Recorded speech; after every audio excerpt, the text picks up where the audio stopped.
Hey. Hi. So this is a little bit of a follow-up video to a previous video we've done on relationships. Now this is the kind of thing that I would have liked to have been available to me to listen to when I was in a situation, and it's it's getting out of a relationship that you know you shouldn't be in, or you know that's not going to be going anywhere. The most important thing is, if you are in a relationship and you know it's not going anywhere, or you know that it's not going to lead anywhere important, then there is no reason you should stay in it. And by all means, you should be getting out of that relationship as soon as you know that. How would you go about getting out of a relationship? I don't know why, but when you said that, I thought about a Bulgarian saying, which is "да си плюе на петите." 1 second. Да си плюе на петите. Yeah. Right. Which means to literally to spit on my soles, the heels of my soles. Which means basically, yeah, to run away as quick as possible. Okay. There's a lot of spitting in Bulgarian I sayings. know, I don't know why.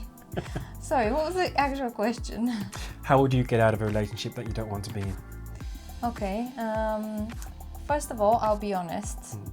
And I would try not to go around the whole subject and try to assign blame and to say, you know, you've been doing this, because the person might ask you, oh, why are you doing this? And it's like, just explain to them plain and simple that maybe you're just not happy in the relationship anymore and you don't see a future. I think these are the main two things that are the main points.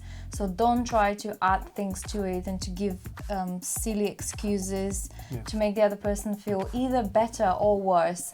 Because in any case, there's going to be a lot of things going on through their head, and they're going to be probably, you know, their imagination is going to run wild anyway. Yeah. Don't give them a reason for them to think of other reasons that are not even the real reason. You're not happy, you don't see a future, you just want to move on, and it's the better for both of you. Even if that isn't the reason why you want to break up, I think it's important to always be honest and clear. Because as Jen mentioned, when you break up with somebody, their mind is going to be running wild, thinking about all the reasons. Was it me? Was it this? Was it that?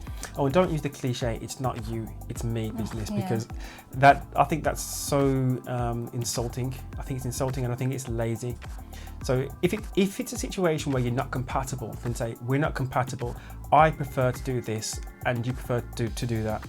Another thing as well, when you do start to speak about the reasoning, be prepared for them to start arguing. Now, this isn't to say that you should argue back, because they're going to be raw with emotions, they're going to be thinking about 1,000 things. Let them get it off their chest. But I think it's important that as the person doing the breaking up, you stay composed and then just let them do that. And then when they're finished, continue as you were. Yeah. Which leads very well to the point of where is the best place to do it. Like, I don't think I'll go and do it in a public place, because even if you know your other half and you don't think they'll make a big deal out of it, they might do, because it's an emotional time. And I guess, I don't know if I'll do it in my house, because what if they don't want to go, or and it's like you can't go out of your own house. Yeah, that's true. I mean, I think worst case scenario, a public place would be the place to be, worst case scenario. But you're right, I wouldn't want to do it in my own house, because once it's done and dusted and you're thinking, okay, it's over now, what now? And they're going to be staying there thinking of excuses, talking to you, asking you, you know, whatever. I think depending on how long you've known them for, actually. Because another question would be, should you write, or should you email, text, or over the phone, or do it in person? What do you say on that one? I think it depends on the person. I guess text is the least honorable one, the least, you know, the least respectful one. On the phone, I don't know, again, if you think the person is going to create a fuss, or if you think you're not strong enough to do it, might be one way. But I guess the most respectful one would be face to face. Yeah, I agree with you there. But I think it comes down to how long you've been with them for. Yeah.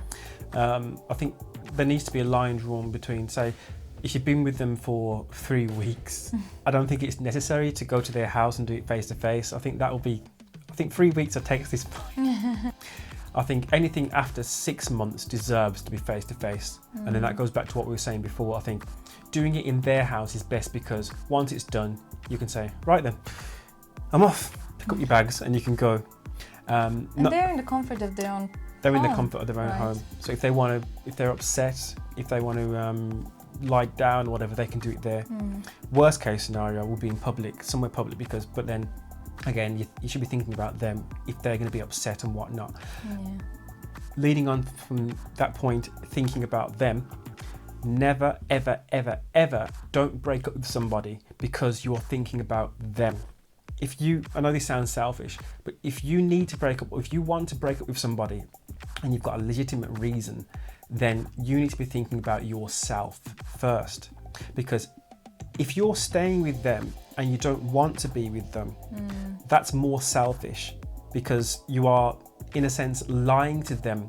The whole relationship is going to be based on a lie because you don't want to be there. So you owe them the respect. Yeah. You owe them the, what's the word I'm looking for? Not honor, but you owe them the insert word here. Yeah. To tell them face to face, be honest with them and be open. I don't think this isn't working out and I'm ending it. You owe it to them. Yeah. You know, don't drag it on. Do not drag it on for goodness knows how long, because nobody's getting any younger. And the sooner it can be over and done with, the sooner they can get on with finding somebody else. Yeah. I wasn't gonna use that nobody's getting any younger, but yeah, you're basically delaying them meeting the right person as much as you're delaying yourself meeting the right person. So no point in that.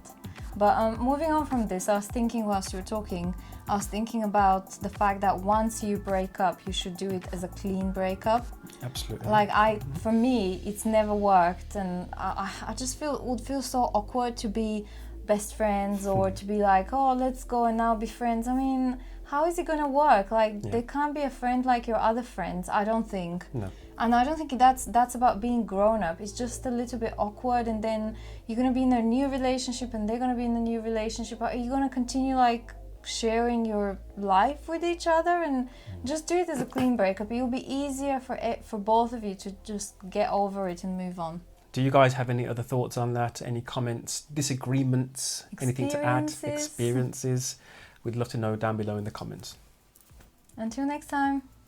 Bye. Bye bye.